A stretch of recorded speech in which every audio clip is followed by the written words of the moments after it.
Pessoal,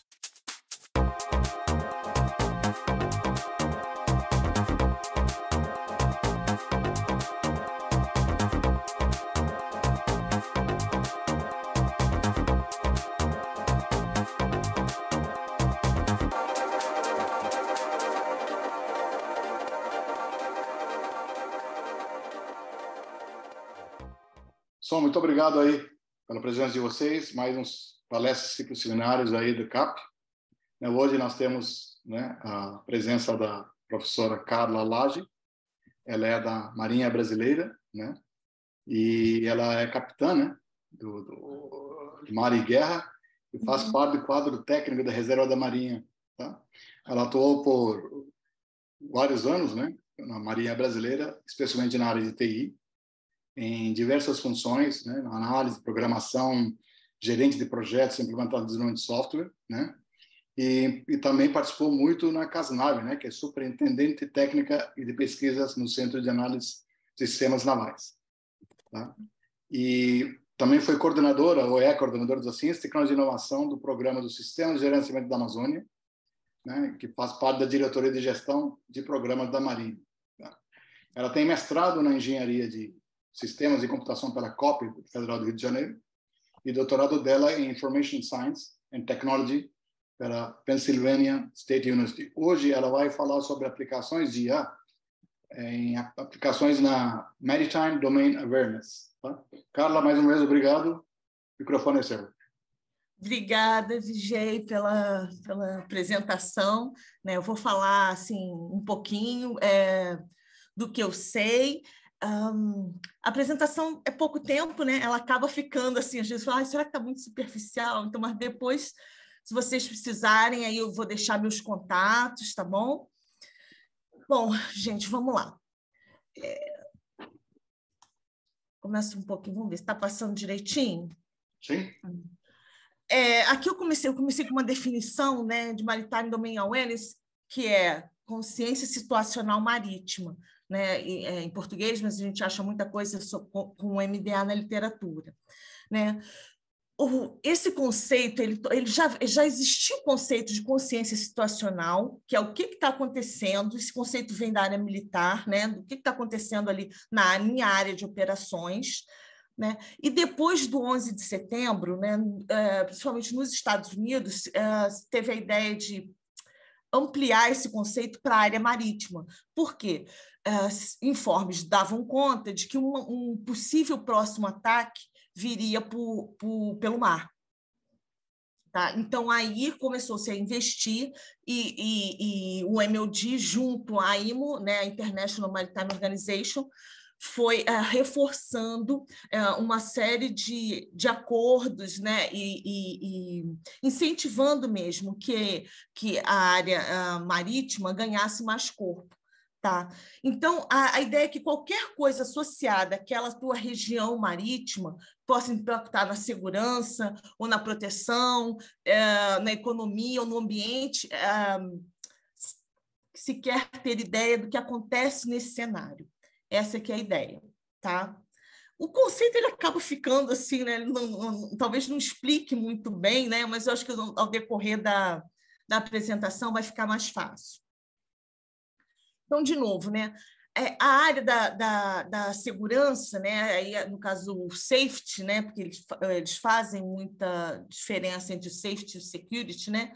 O safety é a salvaguarda da vida humana no mar. Isso não é novo, isso não começou com o MDA, né? Isso ganhou corpo lá depois do Titanic, né? Se começou a investir mais na segurança da vida humana no mar. E hoje em dia tem convenções que assolas navios acima de tantos passageiros, tem uma série de procedimentos, tem que ter salva-vidas para todo mundo, tem que ter bote, enfim, são convenções internacionais que todos os países, ou quase todos os países, seguem, tá? Ou pelo menos tentam seguir. Né? Então, posteriormente, outras convenções foram se somando a isso, e a maioria dos países tentam seguir aqui essas três, né? Que é a SOLAS, é a mais conhecida, a do Direito do Mar, das Nações Unidas, né? E tem uma internacional de Hamburgo também. O Brasil segue. Tá? Bom, uma outra vertente, né? O que quando eu olho para a minha área marítima, né? No caso do Brasil, são as águas jurisdicionais brasileiras, basicamente, só que não são só elas, eu vou mostrar um pouquinho na frente. O que a gente olha também ali? Tem a parte de pirataria, tráfico de drogas, terrorismo, contrabando, faltou aqui, tráfico humano. Então, toda essa parte de proteção também. Os ambientes, os acidentes que acontecem, né? Derramamento de óleo, águas de lastro, né? Que também é um problema, eu vou comentar um pouquinho na frente, o lixo, né? O lixo que vem da área, isso tem também se tornado um problema mais e mais, né? O problema do plástico aí, o pessoal que é de oceanografia vai saber, inclusive, falar isso melhor, né? E biologia marinha. E econômico, vamos lá, 95% de todo o comércio é realizado por via marítima. Então, qualquer problema com os navios, isso afeta muitos países, tá? E isso também impacta em seguro, né? Porque áreas mais inseguras, em que ocorrem mais acidentes, os seguros dos navios começam a aumentar e, consequentemente, o preço dos produtos que são transportados. Tá? Então, isso impacta diretamente, assim, com um peso muito grande na economia. Bom, agora que eu já vendi meu peixe, né? Por que é importante, né? Parece quando a gente está, né, enfim, muitas vezes fazendo uma apresentação, né, com internacional, né, muitas vezes vê alguns professores, né, e brincam e falam assim, mas por que eu tenho que me importar? Então, na verdade, aqui são as razões, né, por que olhar o mar e saber, ter consciência do que está acontecendo é importante. Até aqui tudo bem? Só fazer um parênteses aqui, né? Eu estou na reserva da Marinha, então tudo nessa apresentação ele é ostensivo, pode ser divulgado, nada é classificado. E outra coisa, eu não estou falando pela Marinha, eu vou citar porque é a minha experiência profissional, trabalhei mais de 30 anos, né? Mas, assim, não, nada do que eu disser e usar o nome da Marinha é uma posição oficial, tá bom? Isso posto, vamos às responsabilidades aqui um pouquinho. Só para contextualizar, né, porque a Marinha ela tem um trabalho muito atuante, né, de MDA.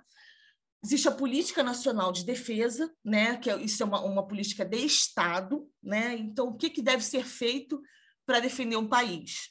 Desta política se deriva a Estratégia Nacional de Defesa. Essa estratégia normalmente é governamental, os governos alteram a estratégia seguindo, né, a política. Daí, cada força armada faz o seu plano, o seu planejamento. Então, a Marinha tem um plano estratégico da Marinha, que é o PEM, que é o que deve ser feito para contribuir com o setor defesa. Só que, muitas vezes, quando se fala, né, em Marinha, se pensa muito na área militar ou da área de proteção internacional. Só que o braço civil da Marinha ele é muito grande. A Marinha é a autoridade marítima, diferente no Brasil, né? Aqui eu estou falando no Brasil, diferente às vezes de outros países, que é a guarda costeira que cuida disso. A Marinha é a autoridade marítima, o controle do tráfego marítimo também é da Marinha, o controle do tráfego marítimo civil, né? Controle de portos, salvaguarda da vida humana no mar e a prevenção de poluição ambiental. Na verdade, é a normatização sobre a prevenção de poluição ambiental. Então, de navios, de uma forma geral, das plataformas, de instalações de apoio. Tá? Então, assim, muitas vezes é um lado da Marinha que, às vezes, as pessoas não conhecem, né? Só imaginam o navio de guerra. Tá? E tem toda essa área que interage, inclusive, muito com a sociedade. E aqui tudo bem? Então, vamos lá. Então, de novo, assim, é difícil falar em Marinha hoje, em consciência situacional, e não citar a Amazônia Azul. Né? Alguns de vocês já devem ter ouvido. A gente pode me perguntar a qualquer momento, tá? Levanta aquela mãozinha, se eu não ver, tá, Vigei? Levanta a mãozinha aí e que eu paro. Vamos lá, Amazônia Azul. É um conceito, né, que foi criado acho que desde 2004, em que se diz o seguinte: a Marinha cuida de uma área, né? O Brasil tem uma área que é maior, talvez, do que a Amazônia, né? Metade seria equivalente às águas jurisdicionais brasileiras, chega a ser quase metade do território nacional. É uma área muito extensa para cuidar, né? Então, assim, eu vou mostrar aqui a setinha, não sei se vocês estão vendo, aqui vocês estão vendo a zona econômica exclusiva, né? A Amazônia Azul não é só, a gente ouve muito falar da ZEE, mas não é só isso, eu tenho meu mar territorial, que é aquele mais próximo à costa, né? Eu tenho a área contígua, a legislação é diferente, né? Há tantas milhas da costa para cada área dessa. Normalmente, em cima da Amazônia Azul, que a gente vê mais é a ZEE, que é esse azul clarinho aqui à direita, contornando o país, em volta aqui da ilha. E essa outra área azul aqui, que é da plataforma continental, que está fechando ainda a regulamentação, que é 350 milhas da costa, que ainda é uma área bem grande, né? Como pode ver. Só que isso não é tudo, né? De novo, como eu tinha falado, a gente tem aqui para cuidar uma vertente econômica, né? Científica, ambiental, né? E de soberania nacional. Só que, além disso, a gente também tem, lembra que eu falei, a salvaguarda da vida humana no mar? Então, ela vai além dessa área aqui. Eu tenho uma área que ela vai no meio do Atlântico. Está vendo essa área colorida aqui? Colorida por causa dos distritos, mas esquece as cores, imagina só aqui, ó, até onde, ao meio aqui do Atlântico, em que qualquer acidente, né? Não sei se vocês lembram, uns anos atrás, né, o voo 747 que caiu, da Air France, né, e outros acidentes, qualquer acidente nesta área de responsabilidade da Marinha. Lembrando que, às vezes, para eu chegar aqui nessas pontinhas, eu levo dias de navio, né? Então, na verdade, a área SAR, né, quase 2 vezes o tamanho do território nacional, né? Os senhores, né, do INPE aí, na área de sensoriamento remoto, entendem toda a complexidade que é atuar no mar, né? O mar se mexe, né? A gente tem toda a parte de condição, a parte meteorológica, climática, que qualquer atuação no mar, ela muitas vezes é mais dificultada do que a atuação em terra. Tá? Resgate, você achar, né? Achar uma embarcação virada, achar uma embarcação à deriva, né? Então, tudo isso são motivos que a consciência situacional marítima é importante para a Marinha e para o país. Aí, né, lembrando aí de projeto, quem são os stakeholders, né? A Marinha, da consciência situacional marítima, a Marinha, obviamente. Aí aqui a gente tem o IBAMA, o ICMBio, a ANTARC, esses são órgãos, né, que também têm necessidade de consciência situacional marítima, que são exemplos, tá, gente? Porque tem bastante, bem outros órgãos. A Secretaria de Pesca, do Ministério da Agricultura, as companhias de navegação, né? Porque todo mundo quer saber onde está o seu navio, problemas com os navios, né? E as seguradoras, lembra que eu falei que se impacta diretamente no preço, né? No final das contas, no preço do seguro e no preço dos produtos, tá? Isso assim, mas a gente também tem outras companhias, os portos, a Petrobras e outros, tá? Ou seja, esse envolvimento, né, é de vários órgãos, tá? Então, as necessidades, muitas vezes, elas são diferentes, né? São Polícia Federal, o IBAMA, o ICMBio, eles querem outras informações dessa consciência situacional marítima.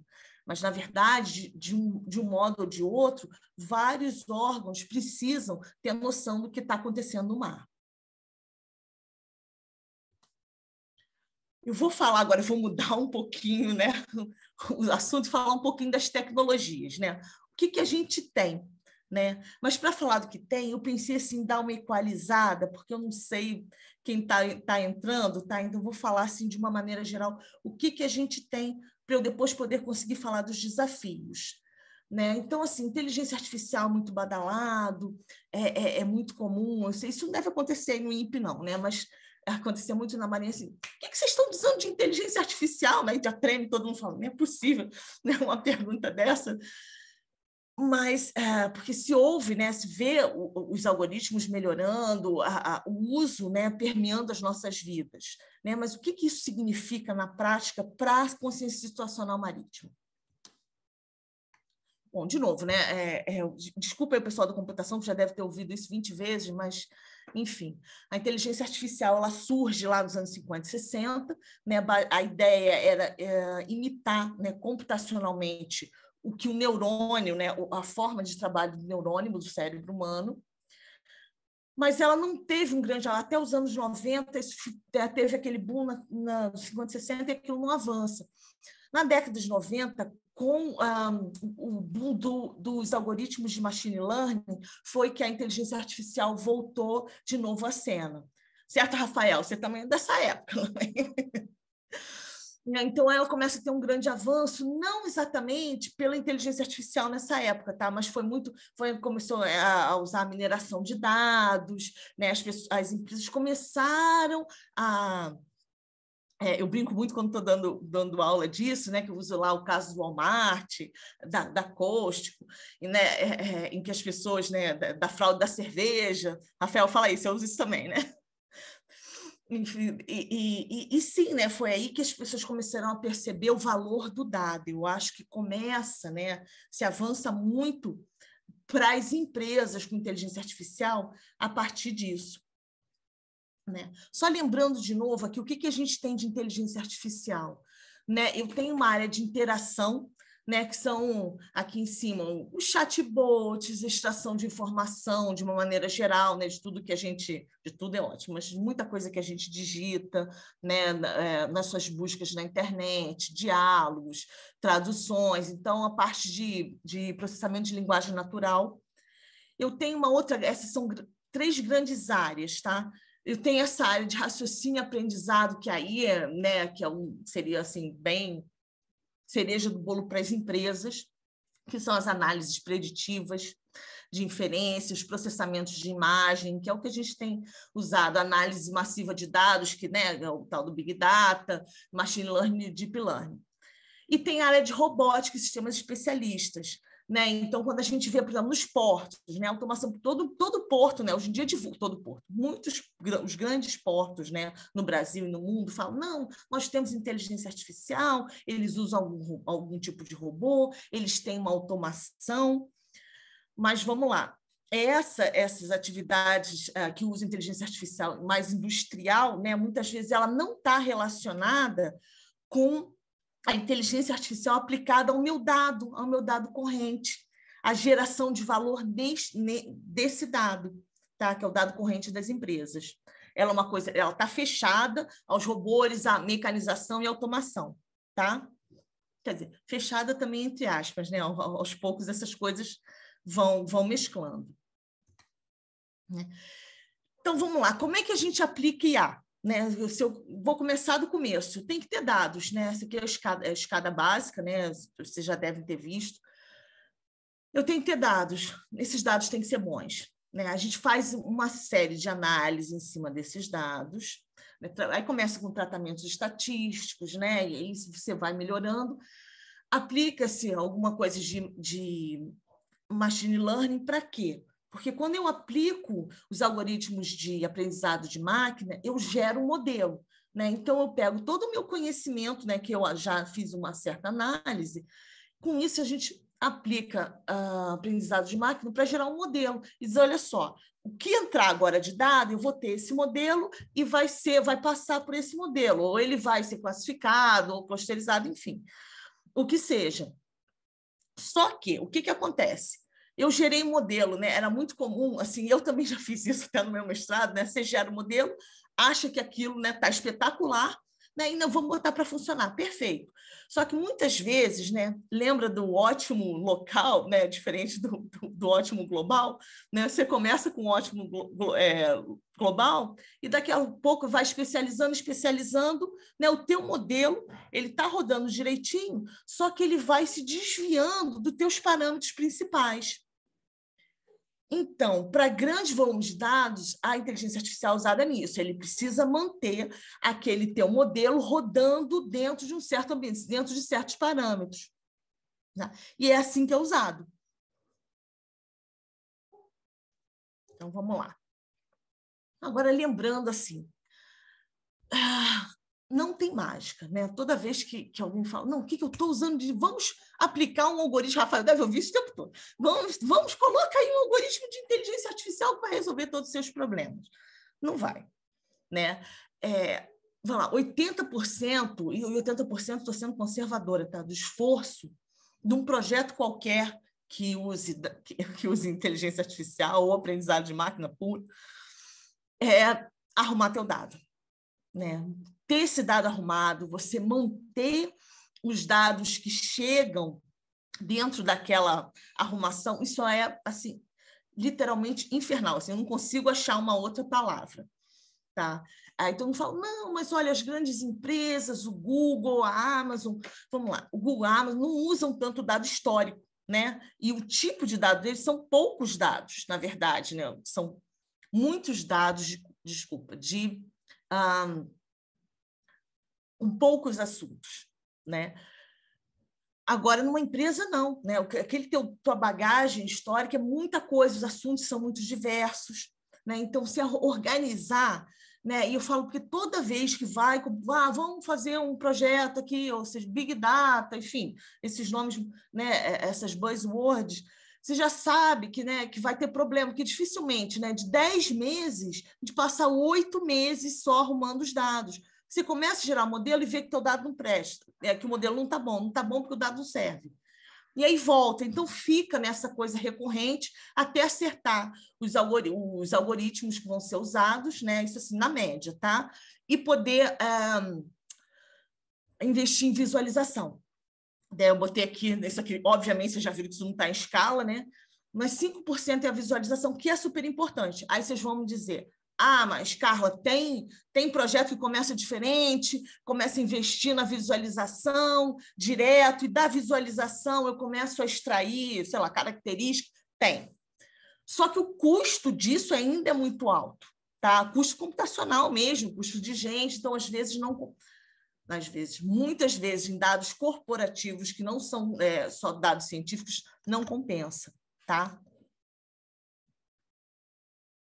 Eu não sei se alguém tem experiência diferente, tá? Se alguém tiver falando, olha, eu fiz, não sei, pô, me avisa aqui que eu também quero saber como é que foi, tá bom?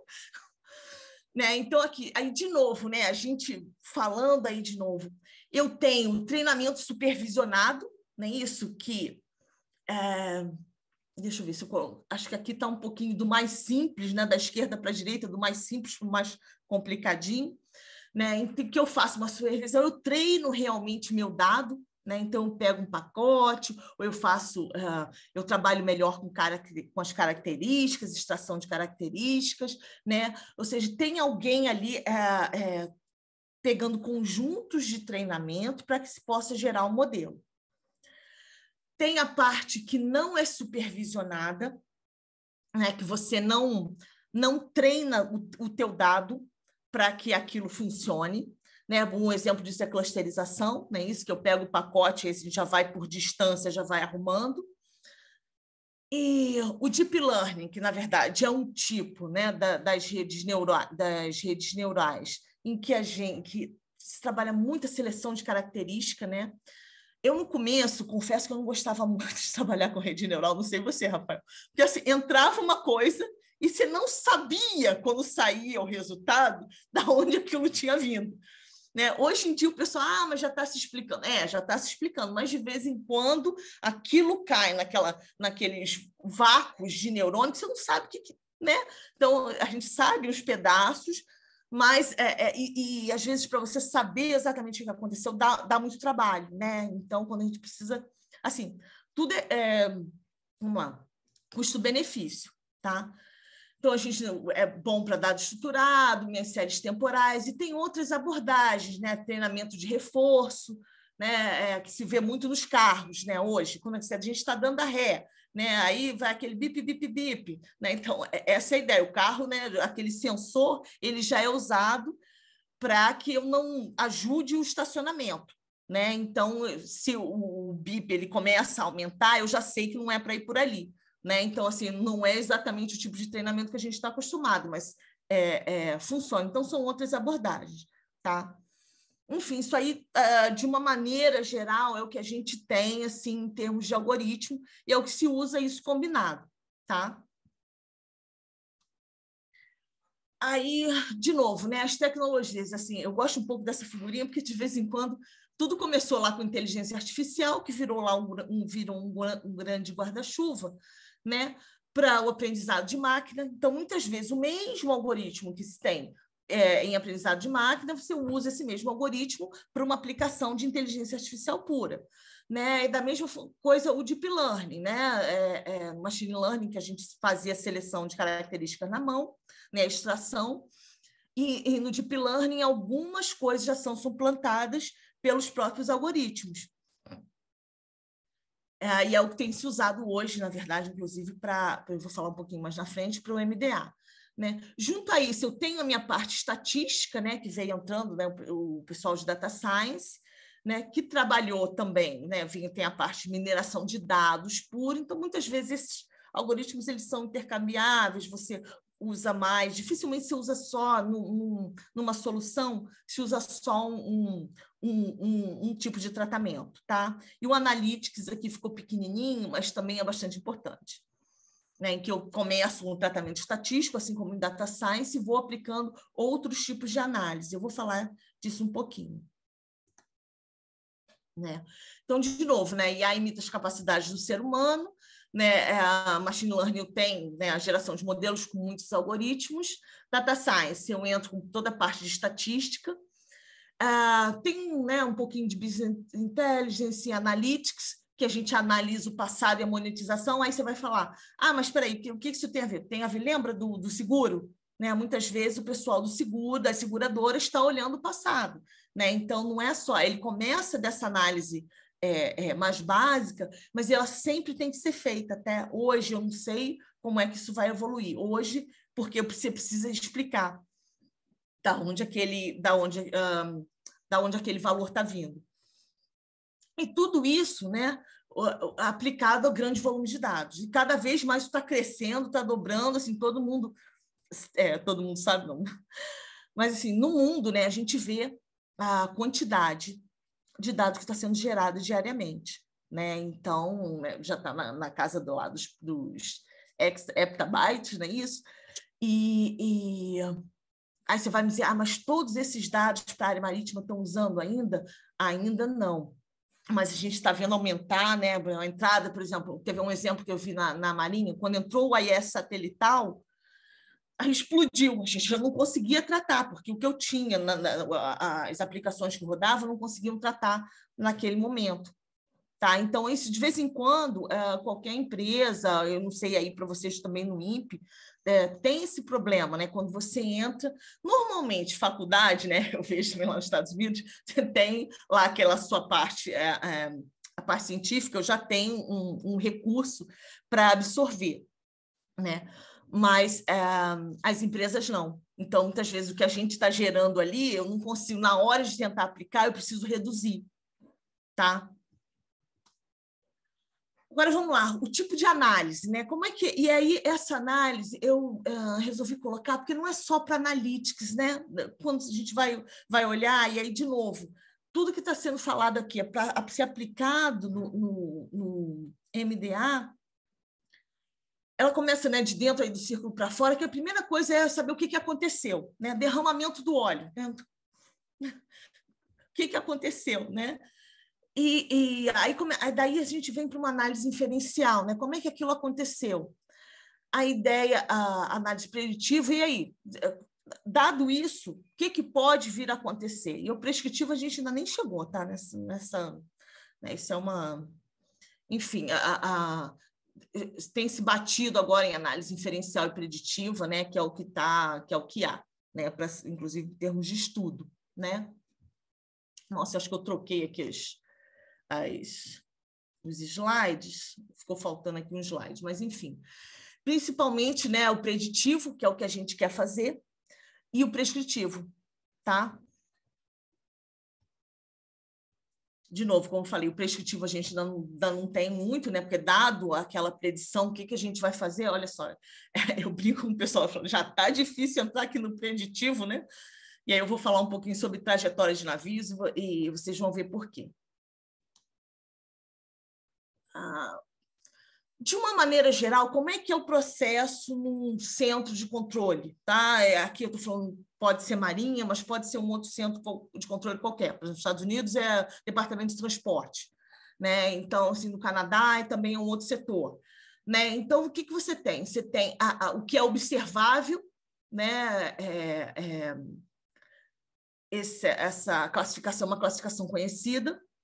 Então, desde embarcações, instalações, clima, enfim, uma série de coisas, né? O que eu consigo olhar, né? O que eu consigo coletar dos sensores, né? Assim que a gente começa a montar esse tipo de aplicação, né? Aí eu tenho dados de sensores, né? As fontes de inteligência, fontes abertas, né? Aqui vem as imagens, não é isso? SAR, imagens mesmo, óticas, né?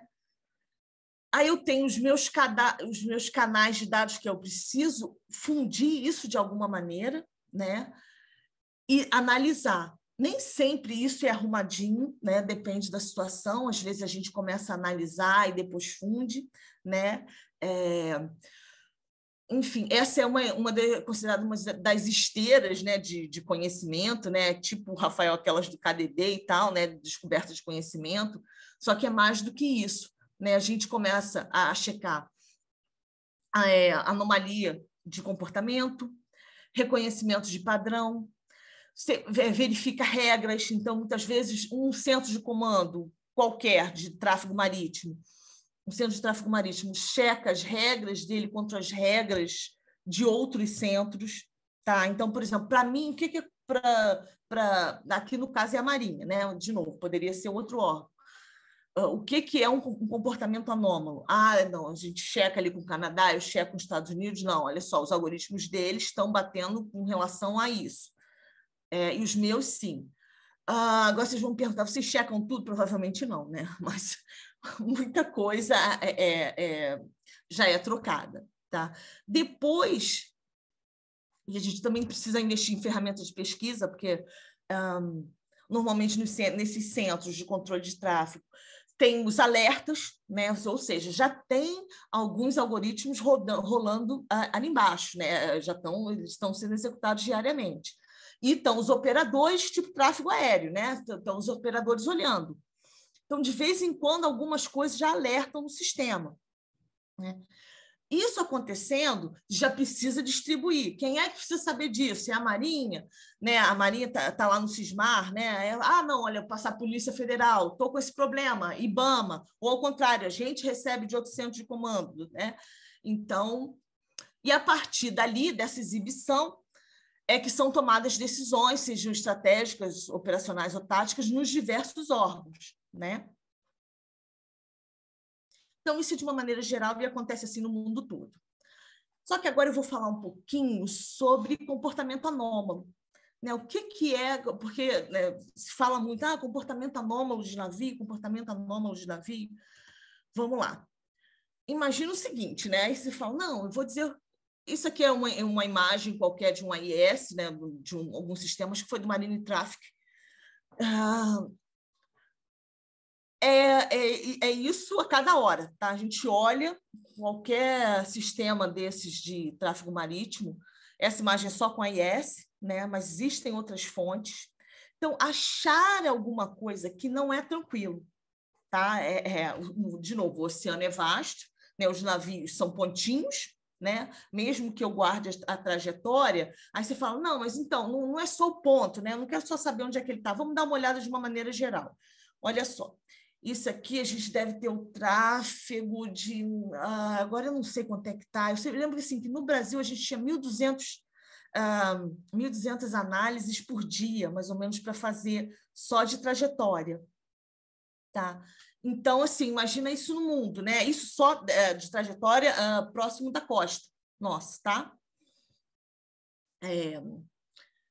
Então, assim, não é tranquilo, né? O que eu estou querendo mostrar é como esse tipo de aplicação é importante, como é difícil para os operadores, né?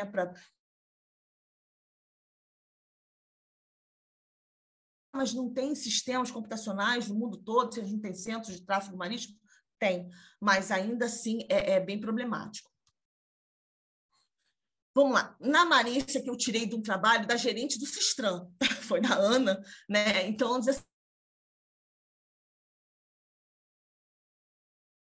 definida. Existem alguns trabalhos acadêmicos, mas por quê? Porque o comportamento anômalo ele vai mudando. Eu vou dar alguns exemplos, né, do comportamento anômalo, do que é considerado anômalo. Né? E aí é um zilhão de regras. Né? E aí, óbvio, alguém de computação diz assim, nossa, vocês têm um montão de regras, então vamos usar a lógica fuzzy, não é isso? E vamos conseguir combinar, fazer lá um conjunto de regras de associação. Olha, pessoal, só para falar, tudo isso já foi tentado. Tá? Então, a gente sabe o seguinte, essas soluções sozinhas não funcionam. Tá? São um zilhão de regras em que essa regra também é exposta, então gera seu alerta no sistema, só que a experiência do operador conta muito, tá? Então, de novo, assim como é o tráfego, aí vocês vão me dizer, mas peraí, tráfego aéreo é muito mais rápido, né? O operador tem menos tempo para decidir. É verdade, só que lembra, tem muito mais, o tráfego marítimo é bem intenso, tá? Então, exemplo de comportamento anômalo, rendezvous, né? O que é isso? Tem uma área, que teoricamente não é uma área longe, deixa eu voltar aqui, longe de uma dessas linhas de tráfego, e estão lá 2 navios, né? Já sabe, tem 2 navios, estão próximos, parados, não avisaram a ninguém. Aquilo, muitas vezes, não estou dizendo sempre, né? Já levanta um alerta. Tá? No mundo todo, tá? Não é só aqui, não. Tá? De novo, isso é ostensivo, tá? Se tiver alguém no comando de operações navais, vamos lá, isso é ostensivo. Tem outro, a embarcação pequena próxima a navios grandes destacados, né? De novo, então, né? Então não são 2 navios do mesmo tamanho, porque sabe que tem problema de transbordo, tem um problema de óleo, enfim, de contrabando, área restrita à proteção ambiental. Aí, né, vocês vão dizer, poxa, legal, vocês já têm lá, essa aqui é a proteção ambiental, mas essa área de proteção ambiental não pode usar. Mas vamos lá. Quem não pode entrar nessa área? Não, navios até tantas toneladas. E aí a gente tem, vamos lá, tem embarcação de pesqueiros de tamanhos diferentes, embarcação de particulares, navios de todos os tamanhos, de tudo. Né? Então, o que não pode entrar e isso também é sazonal. Então, imagina, a proteção ambiental, a gente vê muito isso na pesca, né? O período de defesa, o período é aquele período naquela região, né? Então, é muito comum. Aí vocês vão dizer, mas o sistema pega isso? Pega. Só que o que acontece? Às vezes o navio ele sabe, né, que ele não pode passar, ele fica pertinho, do lado de fora daquela área que já está delimitada. Tem ali uma boia, né, ou alguma outra marcação, ele sabe que ele não pode passar para lá, então ele fica ali do lado de fora. Né? Então, ele tá, né? Então, às vezes, essas áreas, né, você fala, não, mas então a gente vai, né, usa de novo lógica força. Não é tão tranquilo, porque isso vai mudando, de novo, essas regras vão mudando. Todo dia, os operadores, por exemplo, no Sistran, lá, recebem 1 zilhão de novas regras. Né? Olha, mudou a legislação tal, olha, a gente está sabendo alguns informes, por exemplo. Então, aquilo, você tem. E o sistema, a gente muitas vezes não consegue gerar os alertas, criar mesmo os alertas, né? Codificar os alertas na proporção que eles chegam, tá? Porque isso é alteração do sistema, né? E, de novo, esse problema é no mundo todo. Gente, eu estou falando para caramba, pode? Eu estou vendo aí, já quase estourei o tempo. Espera aí, calma que eu já vou dar uma avanço, vamos dar uma corrida aqui. Bom, tudo isso é para explicar. Aí, vamos lá, lembra que, começando a escada do IA, o importante para mim é o dado?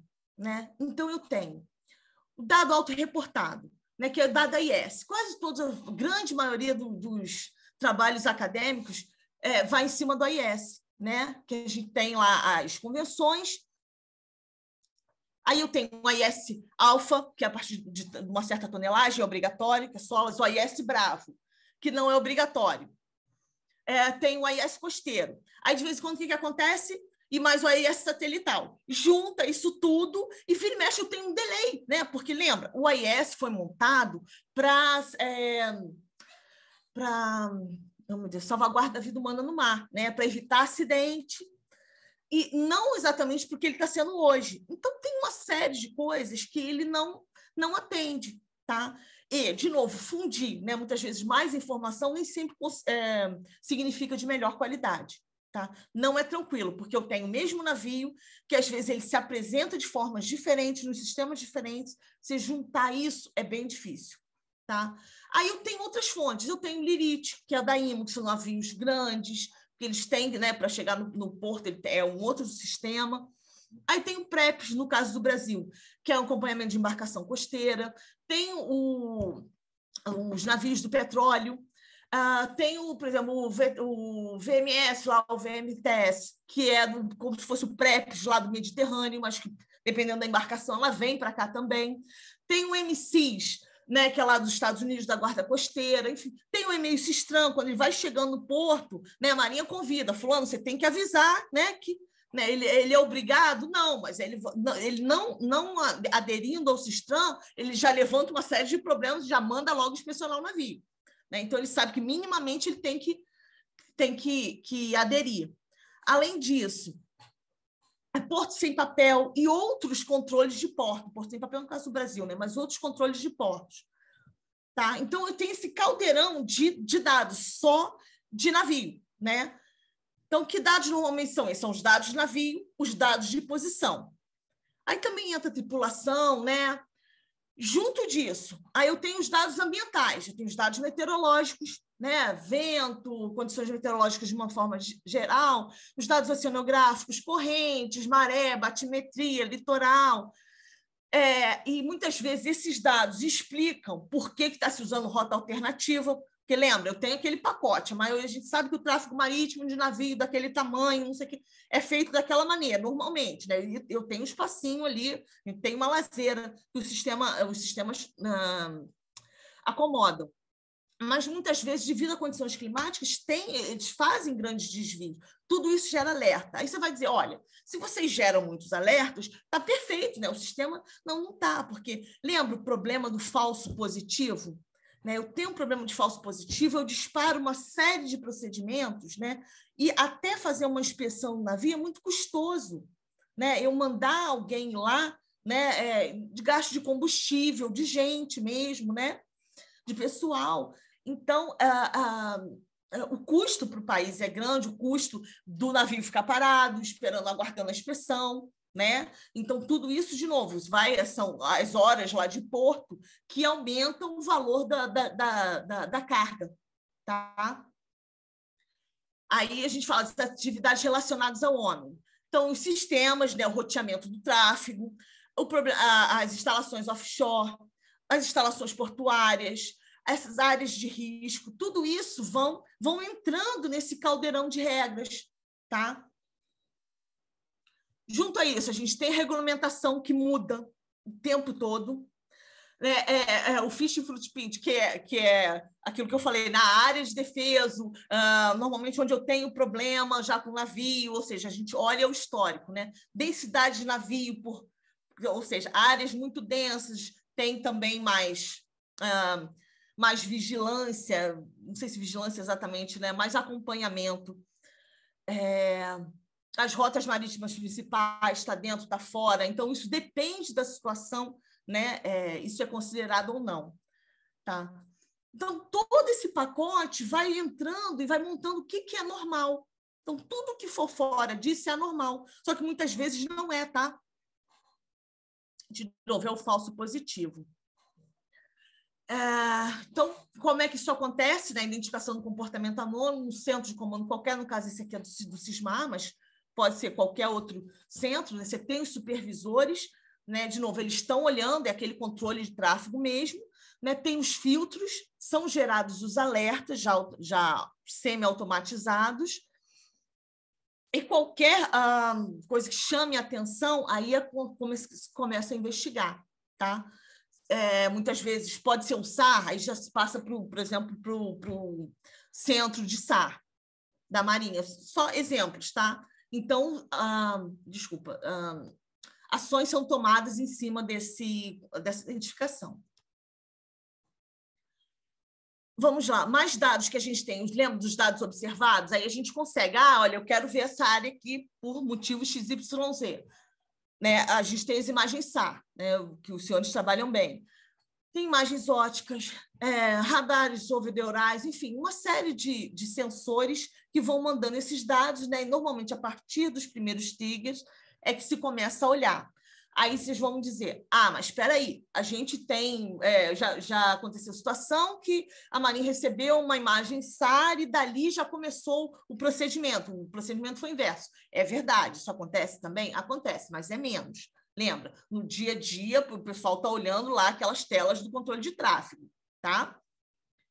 E junto com isso, eu também olho quem é aquele navio, qual é a bandeira. Então, são as bases de informação. Eu tenho a própria base do Sistram, mas eu tenho outras bases, não é isso? Quem são aqueles... Então, tudo isso junta um pacote. Aí vocês vão me dizer, poxa, mas então você já tem quem é aquele navio? Gente, não é tranquilo. Aquele navio muda de nome, aquela tripulação não é a mesma.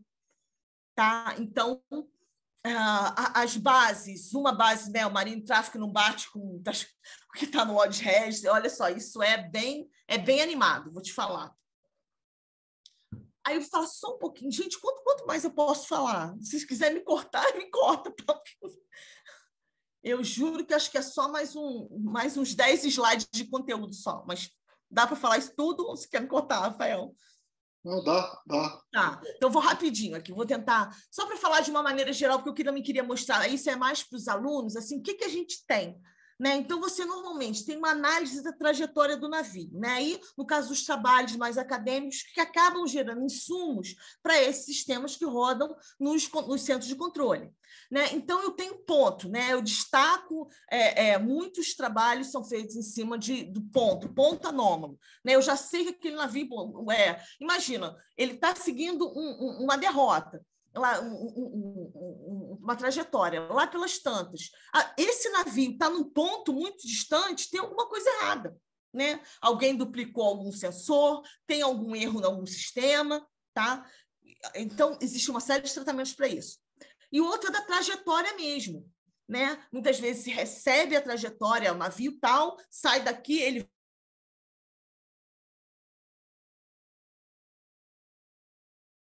tipo de navio. Aí qual é o problema disso? Muitas vezes navios de pesqueiros, né, que tem a trajetória completamente, né, ele não tem início e fim de viagem, navios de pesquisa, enfim, tem uma série de coisas que saem, né? Então a regra que a gente acaba muitas vezes não funcionando exatamente como se imagina. A extração de normalidade. Aí eu estou falando um pouquinho, né, das técnicas que se usam também para eu começar a olhar, né, no meu pacote. Então, eu tenho a mistura gaussiana, né, que é uma técnica, que é um pacotinho já pronto, que se aplica nas suas bases. Eu tenho a densidade, o caminhos, né, que assim, basicamente, não é caminhos, mas é basicamente a distância euclidiana, né, e o caminhos. Né? Esse cara pertence a esse cluster, ele devia estar muito aqui ou não. Né? E o kernel de densidade, olha só, essa minha área aqui é muito densa. Né? O que eu olho, que estimativa que eu faço a partir desse conjunto de trajetória. Tá? Então, essas são técnicas já conhecidas. Sim, como é que eu... E olhando no mapa, né? Como é que a gente... georreferenciado, como é que se olha? Né? Quem trabalha mais com georreferenciamento, eu tenho a parte de grid, né? Em que discretiza lá as cinemáticas, muita gente interpola, para falar a verdade, né? É uma técnica muito usada também na prática, embora não seja tão bacana assim cientificamente, mas ainda é o que se faz. Tem a parte, as métricas de similaridade pelos vetores, né? Então, eu tenho meu conjunto já, né? Eu já tenho um pacote de vetores e eu sei, né? Vou montando se aquilo está dentro ou fora daquele vetor, né? E tem o baseado em grafo. Esse é o que eu vejo menos, né? Que ele vai montando lá pelo o fluxo de transporte. Quase não vejo trabalho com isso. Por exemplo, vi uma vez o pessoal do Geomesa usando, mas não se vê muito trabalho disso, tá? Assim, só para os alunos, né, para vocês ouvirem um pouquinho, falar assim, o que tem, né? O que tem disso. E redes neurais, que o pessoal, né, hoje em dia está se bombando em cima de deep learning, né? Começa com a rede neural básica, né? O que é bom, né? O processamento é mais fácil, né? E eu não preciso treinar muito, mas compensação eu tenho que ter muito dado. E este dado tem que ser bom. Certo, certo, Rafael? Disso aí não tem como fugir. Né? Quem trabalha com imagem, não, olha só, eu vou melhorar a imagem, né? Aí o pessoal está usando CNN, né? Que são as redes convolucionais. Eu tenho uma parte que eu uso seleção característica e uma parte, né, que ela já vem embutida no algoritmo que a gente exatamente não vê, né? Eu queria ver mais trabalho de RNN, mas eu não tenho visto, tá? Em teoria, são os que dão melhor resultado, mas o treinamento é muito difícil. Por quê? Porque não se tem bons dados, né? E o custo do processamento é muito alto. Rafael, se eu falar alguma bobagem, tu me fala, hein? Tá, aqui eu botei lá um quadrinho para o pessoal dar uma olhada, tá? Depois assim, que ver o que tem de bom, o que não tem, mas isso aqui é de uma maneira geral, mas tem é o que o pessoal tem usado mesmo, tá? Para as imagens e os fluxos de informação lá do RNN, é o que há. Eu gostei bastante desse quadrinho. Desafios, eu acho que aqui é a parte mais legal. Vamos lá, fonte de dados, AIS, lembra? Eu já falei, usado para segurança, delay, o pessoal cobre antena. Muita gente. Quem é da classe Bravo não é obrigado a tá transmitindo. E não sei vocês, né? Quem vem de São Paulo já foi para Angra, né? Já pegaram aquelas lanchinhas, de vez em quando você vê um balde, né? Que balde é esse? O pessoal está cobrindo a antena do AIS, né? Então, todos os navios fazem isso e assim, é difícil você... Né? Então, o que acontece? Aí, o que acontece? A pessoa some do radar, some da tela e aparece não sei aonde. Né? Então, isso às vezes é problema, às vezes não é. Às vezes a lancha às vezes não estava registrada. Enfim. Então, a IS é o que a gente tem mais dado, mas ele não é um dado confiável. A verdade é essa. Não é um dado... que a gente chama de confiabilidade mesmo, né? Essa posição é essa mesmo, esse navio é esse mesmo, a gente sabe que tem um problema do AIS fake, enfim. A fusão, né? A fusão de dados, como eu já falei, né? É um problema se juntar esses dados todos, sem falar o seguinte, lembra aquelas fontes todas? Aquilo vem em horários diferentes. Tá? Então, às vezes, a gente tem erros mesmo de radares. Então, tem feito muito recentemente trabalho, já vem sendo feito há algum tempo, trabalhos sobre só o tratamento dos erros de fusão de dados. Tá? E muitas vezes não é aquela fusão só de sensor, né? Porque você junta sensores do mesmo tipo. Não, isso é a fusão de alto nível. Né? Porque com o dado, por que se estuda muito isso, né? Quem estiver interessado? Porque com o dado melhor, pode começar a aplicar os outros algoritmos de inteligência artificial, tá? Falta metadado no mundo todo. De novo, a qualidade, você não sabe que dado é aquilo, você não sabe a que pertence o quê, quem está, de que grupo, né? Grupos que são aquele navio, é muito complicado, tá? Incerto, você não sabe se aquele dado, né? Aquela incerteza vem faltando, muitas vezes... Como aqui tem, aqui eu estou até explicando agora, né? Lembrando, tem navio que só tem IMO, tem outro que só tem IRIM, tem outro que só aparece com MMSI, então identificação, esse navio é esse? Ah, não, mas ele trocou de nome, ah, não, ele foi vendido para outra companhia, não é mais aquele navio. Alterou as características, navio de tanque, né? De petróleo, não, mexeu, não, vira outro navio. Entendeu? E muitas vezes não é. Tá, então... Só para mostrar, cultura data-driven. Vamos lá, todos os centros ao redor do mundo estão tentando melhorar, né, a cultura. Né? Você quer aplicar qualquer, seja machine learning, você começar de analytics. tem que estar mais voltado ao dado. E muitas vezes os sistemas eram antigos, a gente não tem, né, esse pacote. E mesmo quando você fala assim, a gente na Marinha uma vez fez, vamos montar aqui, vou fazer em tempo, né, tempo real, vamos lá, que a gente de computação até treme quando ouve isso, mas vamos colocar e vai fazendo streaming, e vai entrando dado, e vai saindo lá do outro lado. Gente, não é assim, eu preciso ainda do humano, a gente não tem esse nível de conhecimento, de especialização, seja de redes neurais, seja de outro algoritmo, tá? E assim, aí eu botei o último Navigation, porque esse é um pacote de regulamentações da IMOS que vai explodir o número de dados ao redor do mundo, para porto, para correntes, para dados oceanográficos, é um nível de detalhamento muito grande. Aqui eu só estou falando da S27, mas isso explode, que é o chamado Enhanced Navigation. Tá?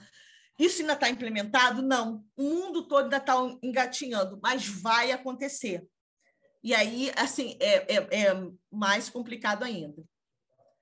Bom, um outro desafio, esse aí o Rafael vai morrer de rir, né? Porque vamos lá, todo mundo fala, Big Data, né? Está aumentando o dado, eu tenho aqui meu pacote de coisas para fazer. Meu pacote de coisas não são esse conjunto de tecnologias.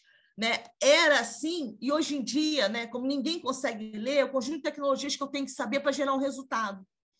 Só que esse aqui é de 2020, né? O de 2021, né, que deve estar saindo em 2020, a gente não consegue nem colocar na tela.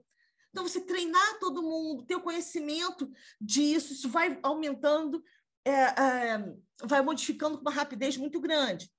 Aí você vamos dizer, mas e as clouds? Né? Olha, a gente já fez um teste, por exemplo, com a Azure da Microsoft, no ano passado. Eles tinham liberado, a gente pegou uns dados para fazer, vamos brincar aqui para ver como é que seria o streaming com a Microsoft, que eles estavam, né, fazendo de graça, entre aspas, a gente pegou dado ostensivo. Gente, é bem mais animado do que parece, né? Não, Rafael? E aí o resultado não tem jeito. E, de novo, como qualquer outro sistema, né? Só queria frisar isso agora já acabando. A qualidade do seu dado é a coisa mais importante. Você pode começar com um tratamento estatístico simples, você vai fazer conjuntos, né, aplicações de coisas, mas se o seu dado não estiver bom, a gente ainda não tem algoritmo nem inteligência artificial para este caso que dê jeito, tá? Era isso que eu queria dizer, deixei aqui umas referências. E, gente, desculpa, passei aí um pouquinho. Não, está tranquilo, Carla. Obrigado pela palestra. É que a gente pede para 40, 50 minutos, porque 3h30, alguns alunos têm outra disciplina para fazer. É mais para isso. Tá? Mas está tranquilo, tá ótimo. Sim. Tá bom, agradeço demais a sua participação, dando palestra. E agora vamos para perguntas. Ficou meio para começar, complicado. deixa eu fazer duas observações. Uma observação, uma curiosidade e outra pergunta. Uhum. Primeiro a Marinha, você falou da Amazônia Azul. Uhum. A Marinha dá algum suporte ao Exército para controlar desmatamento ilegal na Amazônia? Na verdade, a Marinha é parte do Sensipan, né? O Sensipan é a parte do controle da Amazônia, não é isso? Entendi. Então, a Marinha também é integrante, sim. Pelo Sensipan, tem se trocado figurinhas, tá? Até pela dificuldade de outras, como o processamento das imagens, né? Então, isso acontece sim. Tem gente da Marinha, eu acho que agora tem uma inclusive oficial da Marinha lá servindo no Sensipan. Legal. Porque também tem os rios, né? A Amazônia Azul, que eu não contei aqui, mas também tem as águas que a gente chama de águas interiores. Isso. Né? Que inclusive, a ANTAC também, porque a gente tem, né, o tráfego marítimo, o tráfego fluvial. Sim, entendi. Tranquilo. A segunda é pergunta mesmo, porque eu vejo que muita coisa, muito processo de vocês ou está automatizado, né? Usando algoritmos, ou será automatizado de alguma forma. Mas eu vejo, você falou duas coisas que me chamaram a atenção. Uma é a regulamentação, que pode mudar. Outro, as bases de dados são diferentes e cada um tem o seu formato. Uhum. Como é que vocês lidam com isso? Vocês utilizam alguma normalização? Porque regulamentação não tem jeito. Olha só, é bem complicado. O que a gente faz? A base mãe, né, é a do Sistran, né? Isso ainda não mudou. Por quê? Porque é onde a Marinha pede, né, que o navio se identifica. Né? Então, ele é voluntário, ele entra com todo o dado. Então, é a base que, para a gente, no caso, para a gente, para a Marinha, né, está mais perfeitinha, entre aspas, né? E ela já foi, normalmente ela já é batida com a Lloyd's Register, com algumas outras fontes, com o Porto, né? Com a Docas, então é a base mais arrumadinha. Mas ela é desse tamanhinho, perto do que acontece, tá? Então ela seria a nossa base Gold, só que todo dia vão acontecendo um zilhão de outras coisas, tá? Então, não é tranquilo. Olha, uma vez eu recebi o pessoal da US Navy, assim, isso eu até posso falar, porque eles também ajudam o Departamento de Transporte, né, nos Estados Unidos. E eles falam, não, mas é fácil, a gente só faz um passe. Aí eu fiquei olhando e falei assim, a pessoa que está falando não sabe o que está dizendo, porque assim, é óbvio que depois quem falou isso não era desse setor, né? Porque assim, né? E sim, no caso do Brasil, a gente felizmente, né, tem bastante fontes assim que elas têm vamos lá, atendido a diversos propósitos, né? E isso tem melhorado muito. Agora a integração disso é infernal. É infernal. Você tem, de novo, que a gente chama uma base gold, assim, tem, mas é desse tamanho. Entendi, tá certo. Obrigado. Pessoal, perguntas? Eu posso ler se vocês quiserem escrever no chat, ou podem, se tiver coragem, podem perguntar no microfone. Lorenzetti. Carla, obrigado pela palestra, muito legal. Parabéns pela iniciativa do pessoal da CAP, por esse evento, né? Eu não sou dessa área de inteligência artificial, então, para mim, é mais para conhecer, né? Mas a sua palestra ela foi um blend, assim, uma mistura dessas coisas com assim, um panorama para quem não é da área, né? Da Marinha e tal, para entender um pouco melhor do que se trata, né? Por exemplo, se a pessoa é da área de inteligência artificial, sei lá, na área de computação, etc., mas se ele não tem uma noção do que está por trás, né? Dificilmente eu acredito que ele vai conseguir fazer alguma coisa com sucesso, né? Da mesma forma, às vezes eu fico um pouco cético assim, quando o pessoal joga muita ficha em cima dessas técnicas de inteligência artificial, como se elas já havia até um termo, né, que é o fim da teoria, né? The end of theory. Assim, por exemplo, você não precisa mais estudar nada, né? Basta você ter um conjunto grande de dados, você treina o seu algoritmo e, independente do que está acontecendo, a explicação, etc. e tal, você resolve a parada, né? Eu, sinceramente, isso pode até acontecer, eu não sei, eu não tenho bola de cristal para dizer que não, né? Mas o problema, no meu ponto de vista, se você, por exemplo, vai fazer uma aplicação, digamos, na área de oceanografia física, né? Aí você treina o seu algoritmo, né? E aí você começa a aplicar e você mostra, olha, ele está funcionando 99% bem, às vezes, etc. e tal. Só que daqui a pouco, esse 99% cai para 23%, 12%. Aí, a pessoa que não dispõe de conhecimento, ele vai jogar toda a culpa no dado agora? Porque o dado era ruim, não sei o quê, etc. Ou é porque aquele treinamento ele foi baseado num conjunto de hipóteses ali, de fenômenos que estavam naquela base de dados, e agora entrou uma coisa diferente ali no meio, que o algoritmo não tem como Então, eu gostaria de ouvir a sua opinião sobre essa história de, bom, vamos ignorar tudo que está por trás, vamos resolver isso aqui na base do number crunching. Você acredita realmente nisso? Não, professor, o senhor está certíssimo. Assim, eu não vejo, eu vejo porque assim, as aplicações melhoram, os algoritmos melhoram, mas os desafios aumentam, né? Então, de novo, lembra, como eu falei, os dados vão aumentando e o conhecimento do ambiente, então, por exemplo, que a gente vê, sendo gerados muitos alertas, né? Os principais alertas já estão sendo feitos, são automatizados, mas não tem jeito, nada substitui um operador experiente. Isso é uma coisa, assim, a gente ainda não conseguiu, eu não vejo isso a curto prazo, professor, essa coisa de, eu treino só meu algoritmo com dado, porque, de novo, o dado sempre, por melhor que ele esteja, eu acho que ele é parcial. E as condições, muitas vezes, mudam. Né? Diz que quando a gente consegue as respostas, mudam as perguntas, e é verdade. É isso que eu acho que a gente vai conseguir, sim, automatizar muitas coisas, até por necessidade. Né? Aumenta agora, né, entrando o Enhanced Navigation, vai ser ótimo, vai melhorar a segurança, mas vai, de novo, vai explodir de dados. A quantidade de detalhes, né, que se pede de padrão, por padrão, é enorme. Agora, então, isso vai se automatizar muito, mas eu não vejo a curto prazo, mas não preciso treinar os operadores. Não vejo isso acontecendo. Inclusive, se você me permite rapidinho, é difícil a gente dizer quando um dado ele não é bom, né?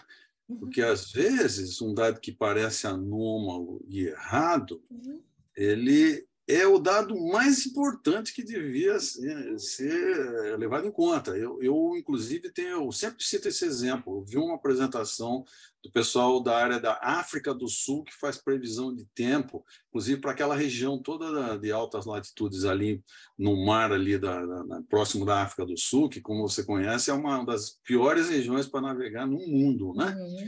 E ele mostrou o seguinte, que eles fizeram uma previsão de uma tempestade que se formou a oeste, veio se intensificando, e a previsão deles errou barbaramente a intensidade, subestimou inclusive, houve acidentes, embarcação que naufragou, etc. E tal.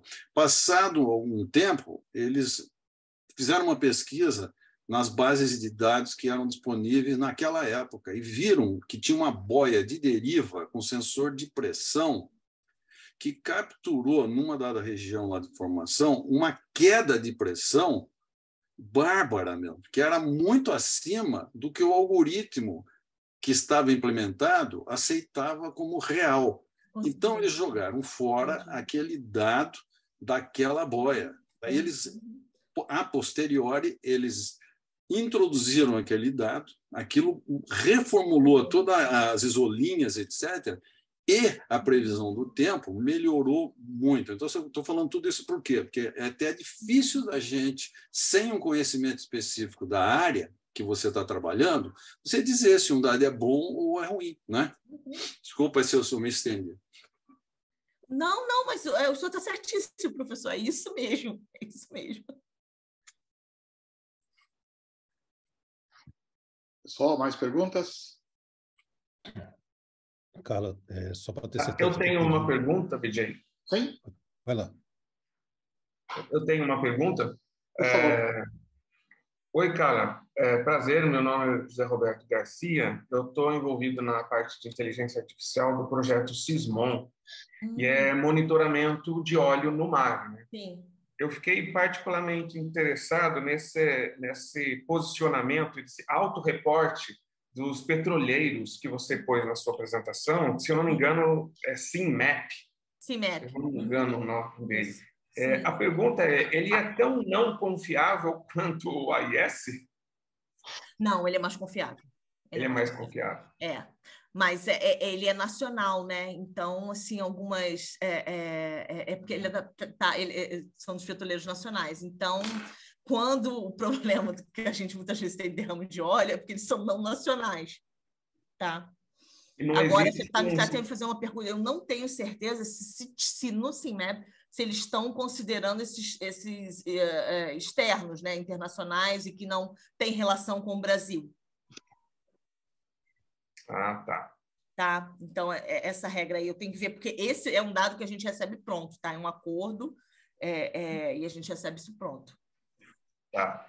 Uma outra pergunta é que você falou de comportamentos anômalos dos navios, e depois ele tem um comportamento anômalo, e daí vocês fazem alguma verificação se ele realmente está fazendo alguma coisa errada, e se estiver fazendo, ele ganha um flagzinho lá, um X na carteira dele? Vamos lá, depende. Hoje em dia, antigamente o nome do órgão era CONTRAN, que era controle de tráfego. Hoje em dia é SISMAR, porque é o Centro Integrado de Segurança Marítima. Por quê? Muitas vezes se aciona a Polícia Federal. Não é, muitas vezes, competência da Marinha para fazer algum tipo de inspeção com relação a drogas, por exemplo.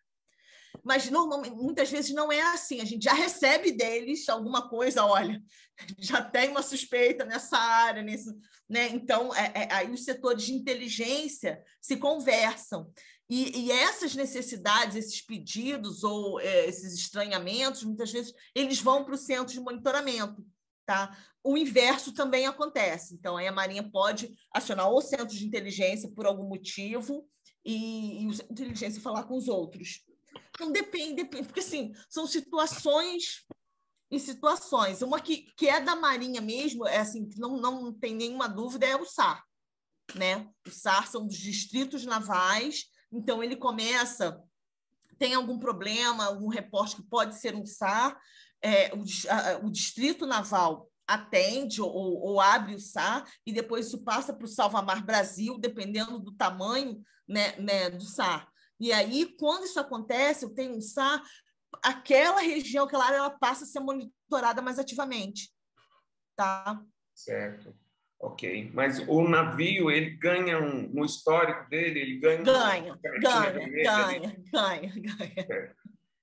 Isso é o padrão, né? Assim, e se aquilo muitas vezes se retroalimenta também, né? Se aquilo se verificar verdade ou assim, alguma informação que chega... que foi decorrente, né, daquele levantamento, aquilo volta e retroalimenta. Eu tenho mais uma pergunta. Pode falar. Quando você vê algum comportamento suspeito, parece que eu ouvi você dizer que dispara um trigger para você captar imagens de satélite, imagens SAR.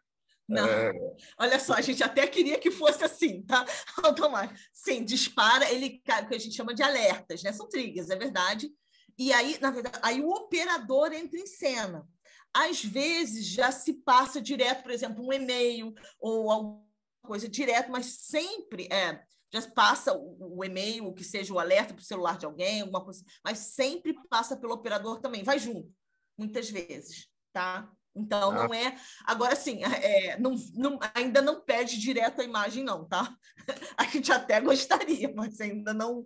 Isso ainda está passando pelo operador.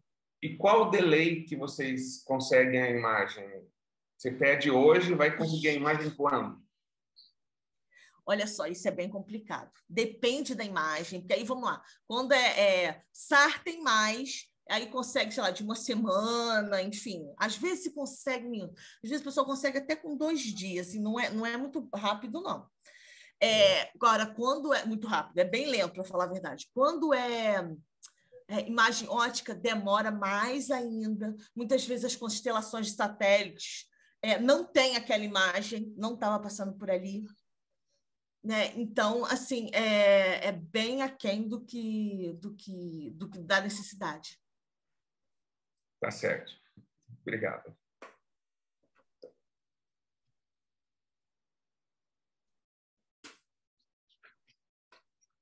Só mais uma pergunta? Lorenzetti. Eu queria aproveitar e pegar esse gancho aqui do problema das imagens, né, cara?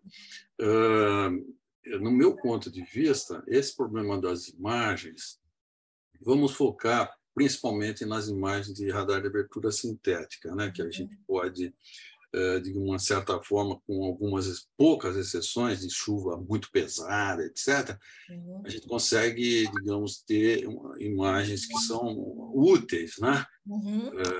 Mas, mesmo assim, essas condições oceânicas com arrebentação de onda muito forte, etc., isso também dificulta bastante você utilizar essas imagens, seja para identificação, detecção de embarcação ou de debris ou alguma coisa no mar, né?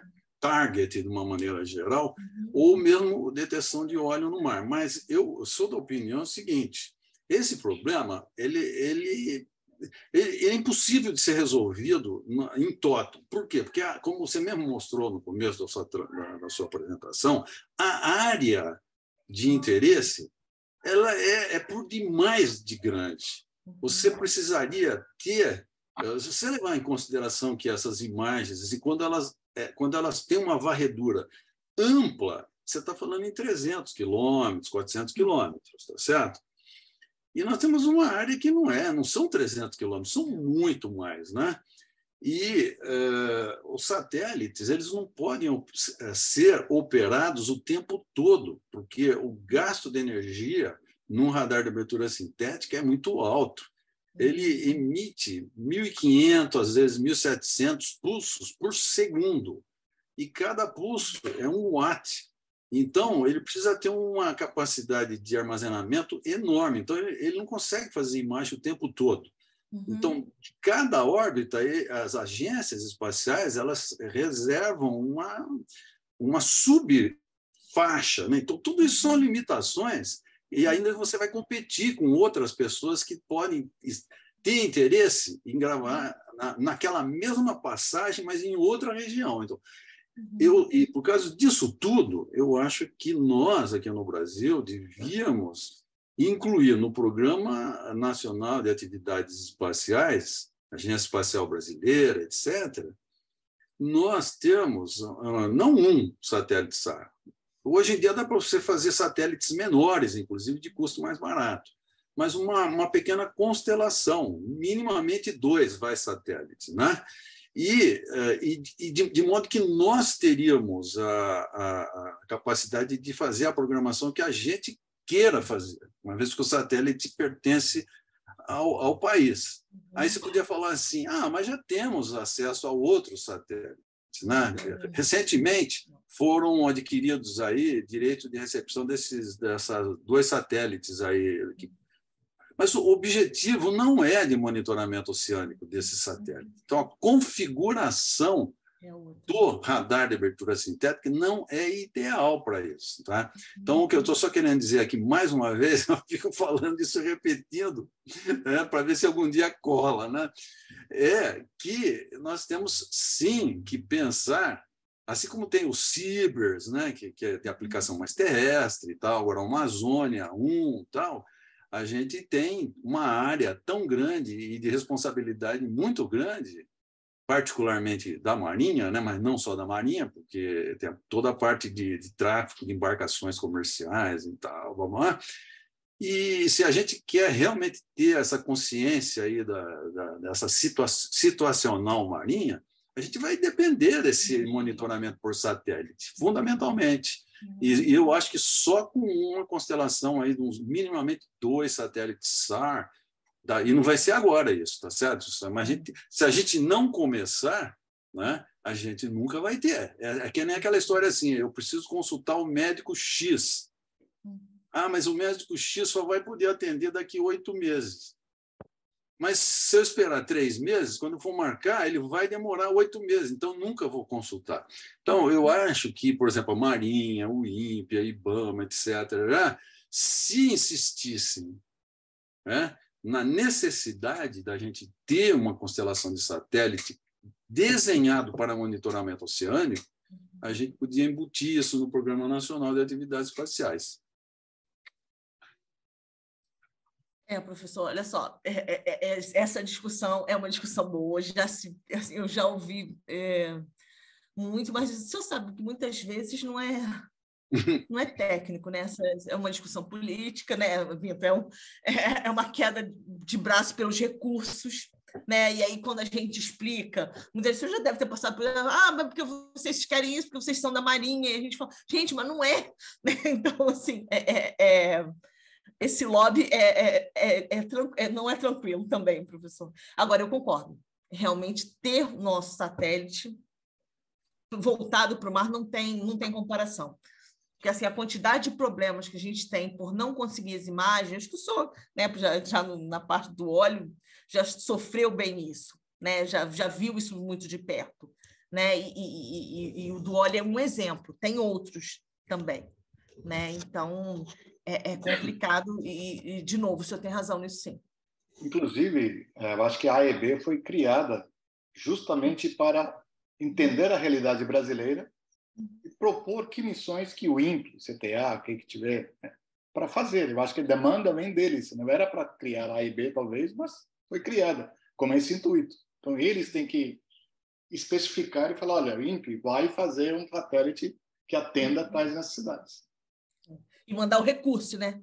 Porque também vai fazer... Não, porque também Como já ouvi acontece em isso outros 300 países. anos, né?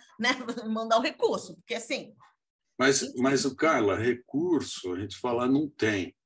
Mas eu gostaria de lembrar que só para a campanha eleitoral desse ano, se gastou 5, alguma coisa bilhões de reais. Então, com 5,2, sei lá, 5,1 bilhões, eu te garanto que daria para a gente fazer não uma constelação, mas 20 constelações de satélite, viu? Então, não é falta de dinheiro, como você falou, é uma questão política. Eu sei, assim. Não posso falar mais nada, senão você vai acabar me prendendo, né, professor? Mas tudo bem. Pois é. Assim, minha científica pula, assim, não, também, mas... Enfim. Rafael, comentário? Não, só agradecer muito a Carla pela apresentação. Certo? Depois eu vou entrar em contato para ver se eu pego uma parte do slide lá que tem umas referências que são de interesse da gente. Tá bom. Olha só, eu deixei aqui meus contatos, tá?